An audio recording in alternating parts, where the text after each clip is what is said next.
Hello again and welcome back to our course on Excel 2019 Advanced. In the last few sections we've been looking at pivot tables, and in this final section on pivot tables we're going to be taking a look at pivot charts, which are an excellent way of presenting the kind of transactional data that we build into pivot tables. Now, creating a pivot chart from the pivot table is simplicity itself.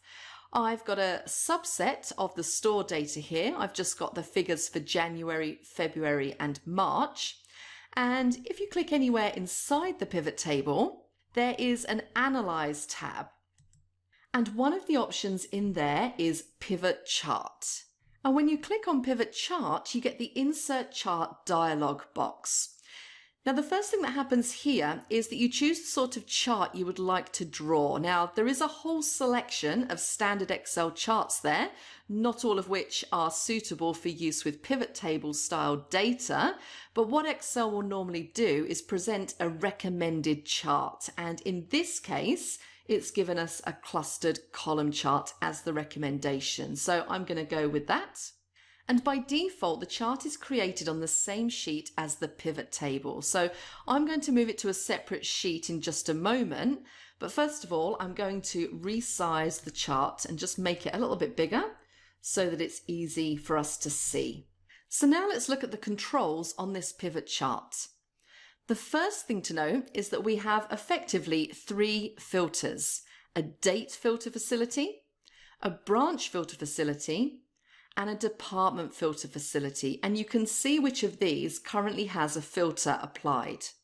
Now again, we're in a situation where we can only see the figures for 5 departments there, and there's actually no department filter applied at the moment. There is, however, a date filter applied. We can only see the first 3 months of the year. And there is no branch filter applied. We're seeing all of the branches. The point is, though, that we can now filter as much as we like. So if I didn't want to see the figures for Phoenix, I could deselect Phoenix, click OK, and the chart will update. And if I just wanted to see the figures for coffee and tea, and I don't think there actually are any for tea, but we'll deselect everything and just select coffee and tea and click OK. And there we go. There are no figures for tea for this time period, so we're just seeing the figures for coffee. Notice the filter symbols here indicating that there is a filter applied. Let's remove those filters again. One other feature that's interesting is a new filter that enables you to drill down into the data.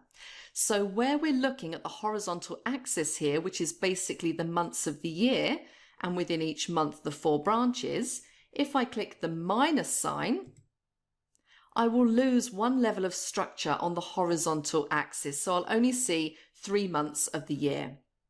And of course I will see the aggregated sales in any department where any sales have been made without seeing them broken down by branch. So what I'm going to do now is move the pivot chart to its own sheet and move it away from the pivot table data.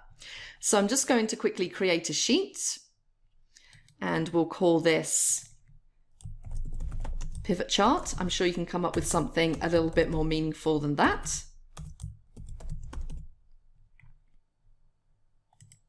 And all I need to do is select it and cut,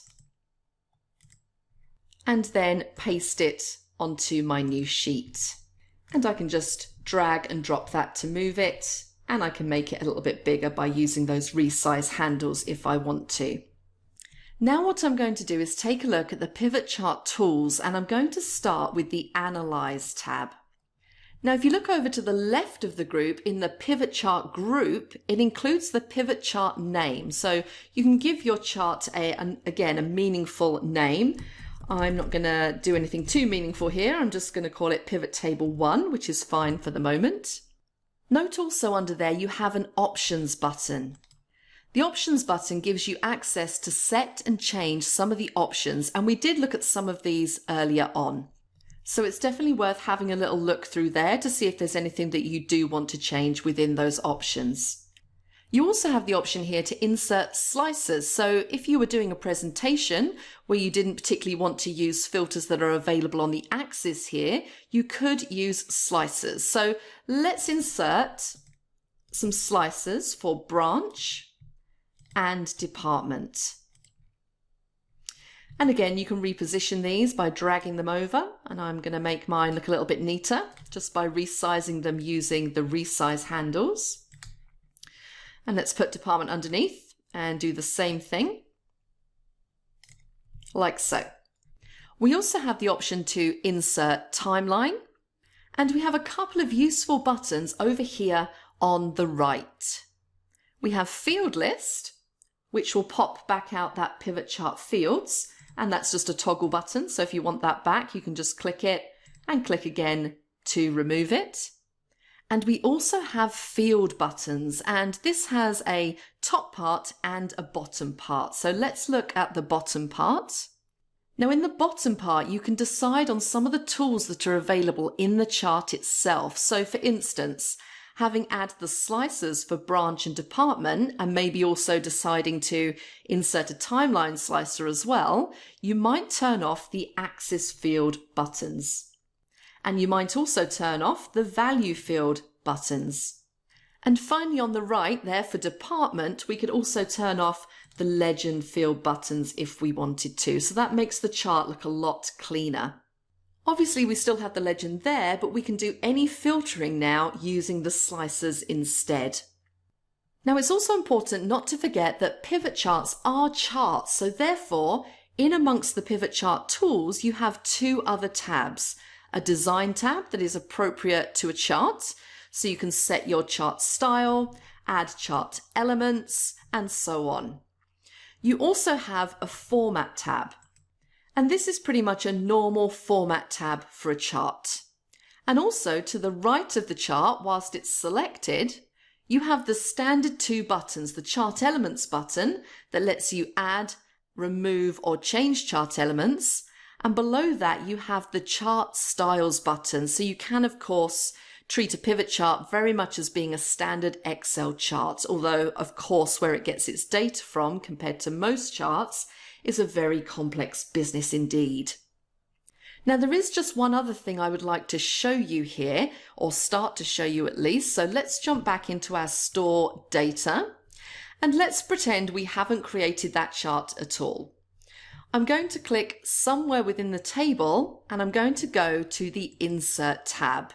And one of the options is the Pivot Chart and Pivot Table.